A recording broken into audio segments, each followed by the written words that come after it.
Hello students, welcome back to our channel CS Crashers. তোমাদের রিকোয়েস্টে এবং ডাব্লিউবি জেকার সিলেবাসকে মাথায় রেখে আজ থেকে আমরা একটা নতুন মডিউল স্টার্ট করতে চলেছি, যেটা হচ্ছে ইউনিক্স। তাহলে প্রথমেই আমাদের জানতে হবে ইউনিক্স কি। ইউনিক্স হচ্ছে একটি অপারেটিং সিস্টেম বা ওএস।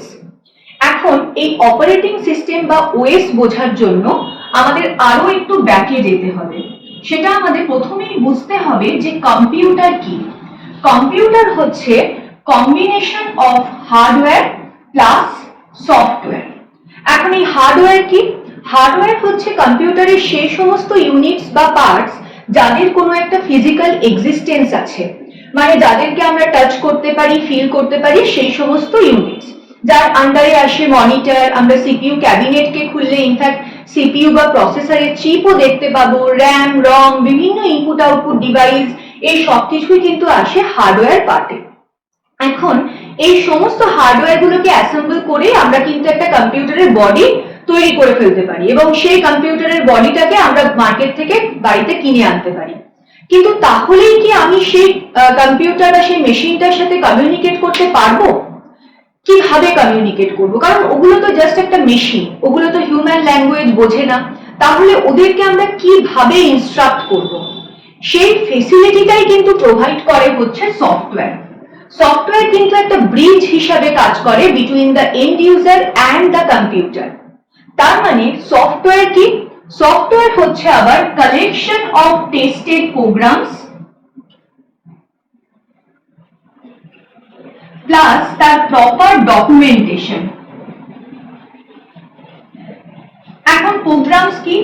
আমরা জানি যেমন আমাদের এখনই পাশাপাশি সি চলছে, তো সি একটা প্রোগ্রামিং ল্যাঙ্গুয়েজ। এরকম বিভিন্ন প্রোগ্রামিং ল্যাঙ্গুয়েজ আছে যে প্রোগ্রামিং ল্যাঙ্গুয়েজ গুলোকে ইউজ করে আমরা কিন্তু কম্পিউটার প্রোগ্রামস লিখতে পারি, যার থ্রু দিয়েই কিন্তু আমরা কম্পিউটারকে ইনস্ট্রাকশন প্রোভাইড করতে পারি। কারণ কম্পিউটার পুরোপুরি আমাদের ইনস্ট্রাকশনের উপর বেস করেই কিন্তু পারফর্ম করে। তো সফটওয়্যার হচ্ছে সেরকমই বেশ কিছু টেস্টেড প্রোগ্রামস এর কালেকশন প্লাস তাদের প্রপার ডকুমেন্টেশন। এখন এই সফটওয়্যারকে আবার দুটো পার্টে ডিভাইড করা যায় বা দুটো ক্যাটাগরিতে ডিভাইড করা যায়। একটা হচ্ছে অ্যাপ্লিকেশন সফটওয়্যার, আর একটা হচ্ছে সিস্টেম সফটওয়্যার। এখন এই অ্যাপ্লিকেশন সফটওয়্যার বলতে আমরা কোন সফটওয়্যার গুলোকে বোঝাচ্ছি? নামটা শুনেই বোঝা যাচ্ছে এগুলো হচ্ছে অ্যাপ্লিকেশন স্পেসিফিক। মানে যেমন আমি হয়তো কোনো একটা ফটো এডিটিং এর সফটওয়্যার আমার দরকার, তাহলে আমি সেই ধরনের সফটওয়্যারই কিন্তু আমার কম্পিউটারে ইনস্টল করব, যেমন সেটা ফটোশপ হতে পারে। তেমন আমার কম্পিউটারে যদি আমি গান শুনতে চাই বা মুভি দেখতে চাই, তাহলে সেক্ষেত্রে আমার কোনো একটা মিডিয়া প্লেয়ারের দরকার কিন্তু আছে। হতে পারে সেটা ভিএলসি মিডিয়া প্লেয়ার বা যে কোনো একটা মিডিয়া প্লেয়ার আমাকে ইনস্টল কিন্তু করতেই হবে।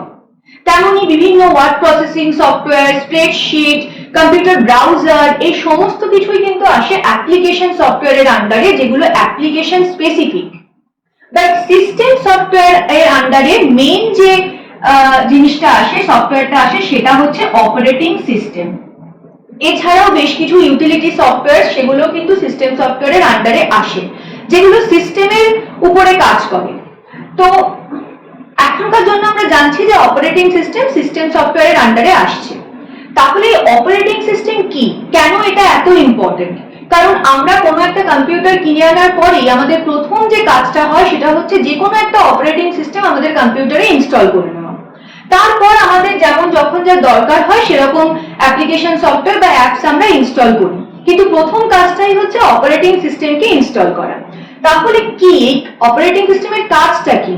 না, অপারেটিং সিস্টেমের কাজ হচ্ছে সমস্ত হার্ডওয়্যার রিসোর্স গুলোকে, আমার কম্পিউটারে যত হার্ডওয়্যার রিসোর্স থাকবে তাদেরকে ম্যানেজ করা, তাদেরকে কন্ট্রোল করা, প্লাস এই যে আদার্স যে অ্যাপ্লিকেশন সফটওয়্যার গুলো আমার কম্পিউটারে থাকবে তাদের প্রত্যেককে একটা প্ল্যাটফর্ম প্রোভাইড করা বা একটা বেসিস প্রোভাইড করা, সো দ্যাট তারা কি করতে পারে, তারা সাকসেসফুলি রান হতে পারে। তার মানে অপারেটিং সিস্টেম লাইক আ গভর্নমেন্ট কাজ করে। এর কাজ হচ্ছে সমস্ত কিছুকে ম্যানেজ করা, সমস্ত হার্ডওয়্যার রিসোর্সকে ম্যানেজ করা, as well as application software গুলোর জন্য একটা প্ল্যাটফর্ম প্রোভাইড করা, যাতে ওরা সাকসেসফুলি রান হতে পারে টেনশন ফ্রি ভাবে। অপারেটিং সিস্টেম কিন্তু আমাদের জন্য একটা ইন্টারফেস প্রোভাইড করে। কাদের মধ্যে ইন্টারফেস প্রোভাইড করে না, between the user and the computer. এর মাঝখানে একটা ইন্টারফেস প্রোভাইড করছে হচ্ছে অপারেটিং সিস্টেম। তার মানে আমি আমার কম্পিউটার কম্পোনেন্টস গুলোকে যদি ডিভাইড করার চেষ্টা করি তাহলে আমরা মেইনলি কি করতে পারছি, আমরা চারটে পার্টে ডিভাইড করতে পারছি।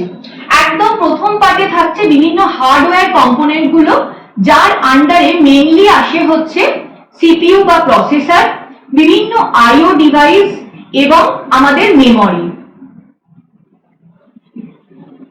তার ঠিক উপরেই কিন্তু কাজ করে হচ্ছে এই অপারেটিং সিস্টেম বা ওএস। তার উপরে থাকে আমাদের কম্পিউটারে ইনস্টলড হওয়া বিভিন্ন অ্যাপ্লিকেশন সফটওয়্যার বা অ্যাপস, এবং একদম শেষে থাকি আমরা বা ইউজার।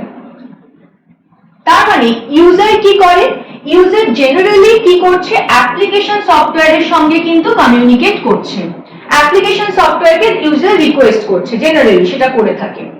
এখন ধরো কোনো একটা অ্যাপ্লিকেশন সফটওয়্যার হতে পারে, সেটা ধরো কোনো একটা গেমিং সফটওয়্যার, তো সেই গেমিং সফটওয়্যারটাকেও কম্পিউটারে রান হওয়ার জন্য বা এক্সিকিউট হওয়ার জন্য কি লাগবে, অবভিয়াসলি তার প্রসেসর লাগবে, অবভিয়াসলি তার মেমরি বা র্যামের বেশ কিছুটা পোর্শন লাগবে।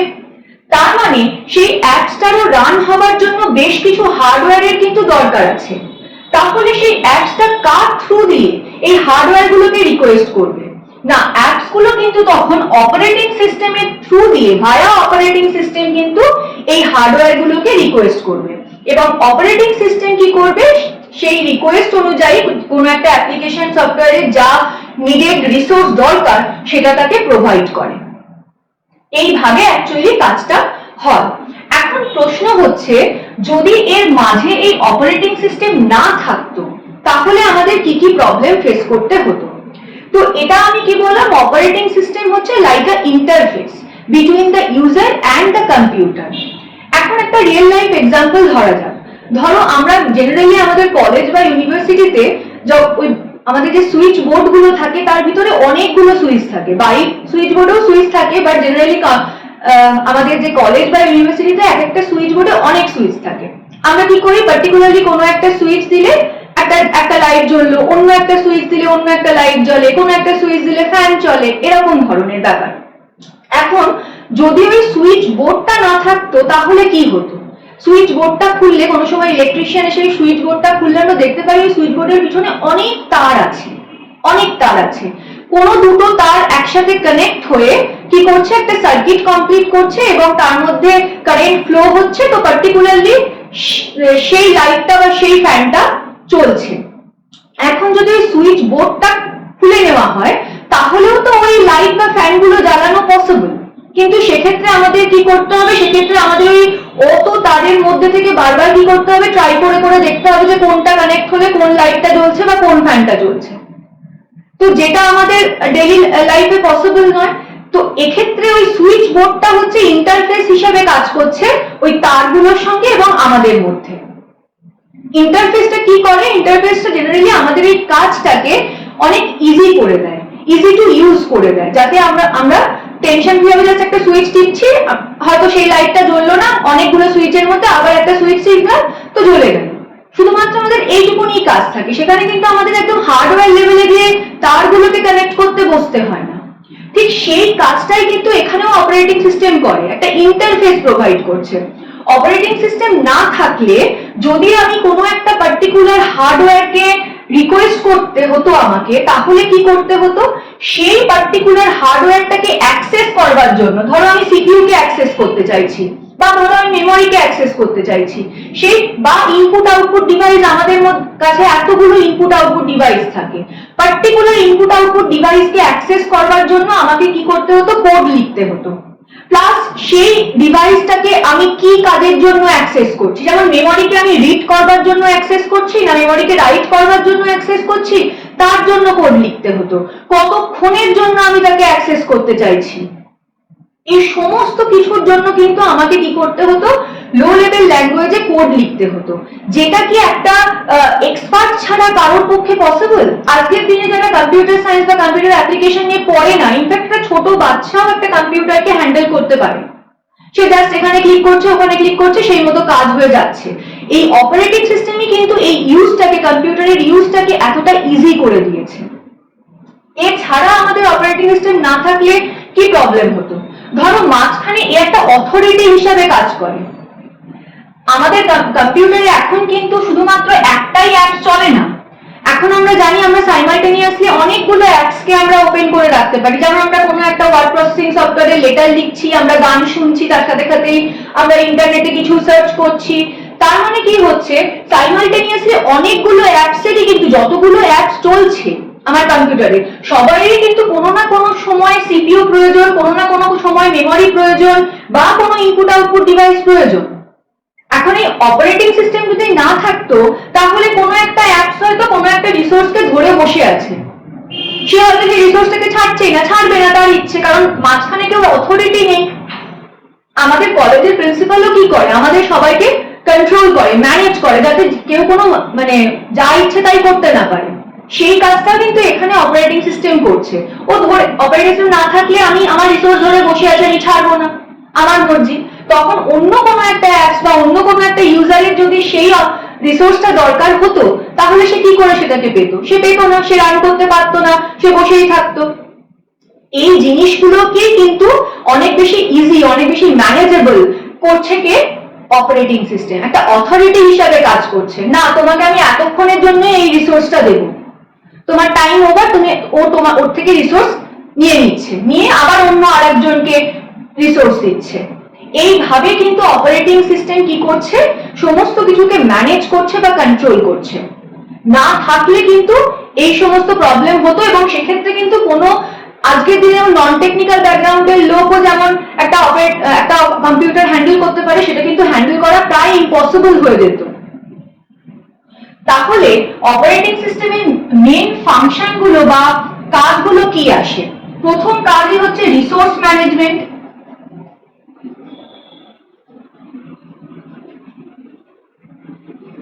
এখন রিসোর্স মানে কি? এখানে হচ্ছে হার্ডওয়্যার রিসোর্স। তাহলে হার্ডওয়্যারের মধ্যে মেইনলি কি কি আসে? সিপিইউ বা প্রসেসর, তাছাড়া আসে আমাদের মেমরি। মেমরি বলতে আমরা এখানে প্রাইমারি মেমরিকে মেইনলি বোঝাচ্ছি, যেটা হচ্ছে র্যাম। এছাড়াও বিভিন্ন ইনপুট আউটপুট ডিভাইস। এদের সবাইকেই কিন্তু ম্যানেজ করে কে? না অপারেটিং সিস্টেম। কিভাবে ম্যানেজ করে? ধরো আমার কম্পিউটারে একটাই সিপিইউ আছে, একটাই প্রসেসর আছে, তার মানে এট এ টাইম কিন্তু একটাই অ্যাপ্লিকেশন কিন্তু সিপিইউ থ্রু দিয়ে এক্সিকিউট হতে পারবে। তাহলে আমার কাছে একটাই প্রসেসর, অনেকগুলো অ্যাপস চলছে।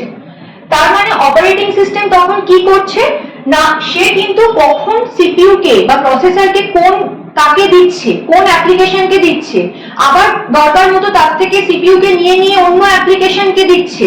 এইভাবে কিন্তু সিপিইউটাকে সবার ভিতরে বা প্রসেসরটাকে সমস্ত অ্যাপ্লিকেশনের ভিতরে কিন্তু শেয়ার করছে। তো এটা হচ্ছে তাই জন্য প্রসেসর ম্যানেজমেন্ট বা প্রসেস ম্যানেজমেন্ট।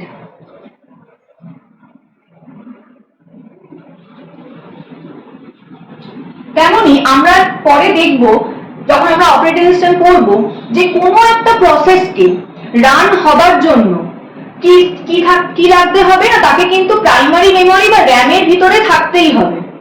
কোনো একটা প্রসেসকে এক্সিকিউট হবার জন্য তাকে এটা কিন্তু মাস্ট যে তাকে র্যাম বা প্রাইমারি মেমরির ভিতরে থাকতেই হবে। এখন আমরা জানি যে র্যাম তো খুব লিমিটেড সাইজের, আমরা 4GB র্যাম কিনি বা 8GB র্যাম কিনি, তাহলে ওইটুকুনি লিমিটেড সাইজের র্যামকেই কিন্তু আমাদের কি করতে হয়, আমাদের সমস্ত অ্যাপসের ভিতরে শেয়ার করতে হয় যারা যারা রান করতে চান। তাহলে সেটাও কে দেখছে? সেটাও কিন্তু অপারেটিং সিস্টেম দেখছে। সেটাকে আমরা কি বলবো? সেটাকে আমরা বলবো মেমরি ম্যানেজমেন্ট। তার মানে মেমরিকে ম্যানেজ করাও কিন্তু অপারেটিং সিস্টেমের কাজ। এছাড়াও হচ্ছে আইও ডিভাইস ম্যানেজমেন্ট। যেমন আমাদের জেনারেলি কি হয়, আমাদের কাছে একটাই কম্পিউটার থাকে, একটাই প্রিন্টার থাকে, সাধারণত আমাদের কাছে একটাই প্রিন্টার থাকে। এবার হয়তো আমি কি করতে চাইছি, আমি কোনো একটা ওয়ার্ড খুলেছি, ওয়ার্ডের মধ্যে কোনো একটা ফাইলকে আমি প্রিন্ট করাতে চাইছি, আমি প্রিন্ট বাটন টিপছি, প্রিন্ট করছে। আবার আমি একটা স্প্রেডশিট থেকেও আমি কি করতে চাইছি, কোনো একটা ফাইলকে প্রিন্ট করতে চাইছি, কিন্তু আমার কাছে প্রিন্টার একটাই। তার মানে ওই ডিভাইসটাকেও আমাকে ডিস্ট্রিবিউট করতে হবে বা শেয়ার করতে হবে between the apps or the users, different users. তাহলে সেক্ষেত্রে সেটা কার আন্ডারে আসবে, সেটা হচ্ছে আমার ডিভাইস ম্যানেজমেন্টের আন্ডারে আসবে। তাহলে memory management, processor management, device management এই সমস্ত কিছুই কিন্তু কার রেসপন্সিবিলিটি না অপারেটিং সিস্টেমের রেসপন্সিবিলিটি। এছাড়াও আসে হচ্ছে স্টোরেজ ম্যানেজমেন্ট। স্টোরেজ ম্যানেজমেন্ট মানে এর আগে আমরা যে মেমোরির কথা বললাম সেটা প্রাইমারি মেমোরি বা র্যাম, এখানে স্টোরেজ বলতে আমরা বোঝাচ্ছি হচ্ছে সেকেন্ডারি মেমোরি বা হার্ড ডিস্ক। তাহলে হার্ড ডিস্ককেও আমাদের ম্যানেজ করতে হবে, মানে ডিস্কের কোথায় আমার কোন ফাইলটা থাকবে, কোন কোন সেক্টরে কোন ট্র্যাকে কি ফাইল থাকবে সেগুলো আমাদের ম্যানেজ করতে হবে। কার থ্রু দিয়ে করবে অপারেটিং সিস্টেম না ডিস্ক ম্যানেজমেন্টের থ্রু দিয়ে করবে, যার আন্ডারে আসে হচ্ছে ফাইল সিস্টেম। এছাড়াও কি হয়, এছাড়াও হচ্ছে অপারেটিং সিস্টেমের আরেকটা কাজ হচ্ছে সিকিউরিটি প্রোভাইড করা, প্রোটেকশন প্রোভাইড করা। তো এই সমস্ত কিছুই হচ্ছে অপারেটিং সিস্টেমের রেসপন্সিবিলিটি। অপারেটিং সিস্টেম না থাকলে এতটা টেনশন ফ্রি ভাবে কিন্তু আমরা কাজ করতে পারতাম না। ওকে, এখন এখানে হচ্ছে আরেকটা কথা একটু বলে দিই, যেমন এই ইউজার কিন্তু ভায়া অ্যাপ্লিকেশন সফটওয়্যারও অপারেটিং সিস্টেমকে অ্যাক্সেস করতে পারে, আবার ইউজার কিন্তু চাইলে ডিরেক্টলিও অপারেটিং সিস্টেমকে রিকোয়েস্ট করতে পারে। কিভাবে রিকোয়েস্ট করতে পারে না, ডিরেক্টলি যখন রিকোয়েস্ট করে তখনও কমান্ডের থ্রু দিয়ে রিকোয়েস্ট করে। কমান্ড যখন আমরা যদি অ্যাজ আ ইউজার আমরা যদি অপারেটিং সিস্টেমকে ডিরেক্টলি কোনো কিছু রিকোয়েস্ট করতে চাই, তাহলে আমরা কার থ্রু দিয়ে রিকোয়েস্ট করব, আমরা কিন্তু কমান্ডের থ্রু দিয়ে রিকোয়েস্ট করব। ওকে, যেমন আমরা তো যেহেতু উইন্ডোজের সঙ্গে বেশি ফ্যামিলিয়ার, তাই জন্য আমরা জানি উইন্ডোজে কিন্তু একটা কমান্ড প্রম্পট থাকে। কমান্ড প্রম্পট খুললে একটা কালো স্ক্রিন খুলে যায়, সেখানে আমরা কমান্ড লিখেও কিন্তু কি করতে পারি, আমরা অপারেটিং সিস্টেমকে ডাইরেক্ট কিন্তু কিছু রিকোয়েস্ট করতে পারি। ইউনিক্স কিন্তু এরকমই একটা অপারেটিং সিস্টেম, এবং ইউনিক্স কিন্তু বেশি familiar with the command line interface. Okay, এই যে আমরা কি বললাম অপারেটিং সিস্টেম হচ্ছে একটা ইন্টারফেস হিসেবে কাজ করছে। তো এই ইন্টারফেসটা আবার দু রকমের হতে পারে, একটা হচ্ছে গ্রাফিক্যাল ইউজার ইন্টারফেস, আর একটা হচ্ছে কমান্ড লাইন ইন্টারফেস। আমরা যেহেতু উইন্ডোজ বেশি ইউজ করি, কেন আমরা বেশি উইন্ডোজ ইউজ করি, কারণ উইন্ডোজের যে গ্রাফিক্যাল যে ইউজার ইন্টারফেসটা প্রচন্ড মানে পপুলার। উইন্ডোজ আমাদের কি করে, গ্রাফিক্যাল ইউজার ইন্টারফেস প্রোভাইড করে, মানে সেখানে আমরা কি করতে পারি, সেখানে আমরা ছবি দেখতে পারি, আমরা বিভিন্ন আইকন দেখতে পারি, আমরা মাউসের থ্রু দিয়ে কি করি, সেই সমস্ত আইকনের উপরে জাস্ট ক্লিক করি, আমাদের কাজটা হয়ে যায়। সেজন্যই কিন্তু যে কোনো নন টেকনিক্যাল ব্যাকগ্রাউন্ডের লোকও কিন্তু খুব ইজিলি উইন্ডোজ অপারেটিং সিস্টেমকে ইউজ করতে পারে, কারণ উইন্ডোজ হচ্ছে ইজি টু ইউজ, ও আমাদের কনভিনিয়েন্স প্রোভাইড করে। কারণ কি, ও হচ্ছে গ্রাফিক্যাল ইউজার ইন্টারফেসের ফেসটা ওর খুব স্ট্রং। কিন্তু এরকম বেশ কিছু অপারেটিং সিস্টেম আছে, যেমন ডস কিন্তু গ্রাফিক্যাল ইউজার ইন্টারফেস মানে আমাদের প্রোভাইডই করতো না, সে শুধুমাত্র কমান্ড ইউজার ইন্টারফেসই প্রোভাইড করতো ডস, যেটা এখন প্রায় আমরা দেখতেই পাই না। কিন্তু ইউনিক্স এর ক্ষেত্রেও কিন্তু মেইনলি কমান্ড লাইন ইন্টারফেসটাই কিন্তু মেইনলি ভীষণ স্ট্রং। এছাড়াও বেশ কিছু ভার্সন ইউনিক্সে কিন্তু আমাদের গ্রাফিক্যাল ইউজার ইন্টারফেসও প্রোভাইড করে, কিন্তু তার থেকেও কমান্ড লাইন ইন্টারফেসটা ইউনিক্স এর ক্ষেত্রে বেশি স্ট্রং। সেখানেও কিন্তু উইন্ডোজের ক্ষেত্রে যেমন আমি বললাম কমান্ড প্রম্পট খুলে আমি ওএস কে ডাইরেক্ট ইনস্ট্রাকশন প্রোভাইড করতে পারি, তেমন আমরা ইউনিক্স এর ক্ষেত্রে কি করতে পারি, টার্মিনাল ওপেন করতে পারি, টার্মিনালের থ্রু দিয়ে আমরা ডাইরেক্ট কমান্ড কিন্তু অপারেটিং সিস্টেমকে প্রোভাইড করতে পারি। তার মানে আজকে আমরা কি জানলাম, ইউনিক্স হচ্ছে একটি অপারেটিং সিস্টেম এবং এটা কমান্ড লাইন ইন্টারফেসের থ্রু দিয়ে কিন্তু মেইনলি কাজ করে থাকে। এছাড়াও ইউনিক্সের বেশ কিছু ভার্সনে কিন্তু আমাদের গ্রাফিক্যাল ইউজার ইন্টারফেসও আছে, কিন্তু সেটার থেকেও ইউনিক্সের ক্ষেত্রে কমান্ড লাইন ইন্টারফেসটা ভীষণ স্ট্রং। নেক্সট ভিডিওতে আমরা দেখবো ইউনিক্সের হিস্ট্রি, জানবো ইউনিক্সের নিজস্ব যে সমস্ত ফিচার্স আছে, ইউনিক্সের আর্কিটেকচার। তো ওয়ান বাই ওয়ান আমরা ইউনিক্সের সবকিছুই জানার চেষ্টা করব, কিন্তু তার জন্য আমাদের সাথে থাকতে হবে। আমাদের চ্যানেলটাকে প্লিজ সাবস্ক্রাইব করে দিও, পাশে থাকা বেল বাটনটাকে প্রেস করে দিও, আর আমাদের ভিডিওগুলো যদি ভালো লেগে থাকে তাহলে প্লিজ লাইক আর শেয়ার করতে ভুলো না। থ্যাংক ইউ স্টুডেন্টস, দেখা হবে আবার পরের ভিডিওতে।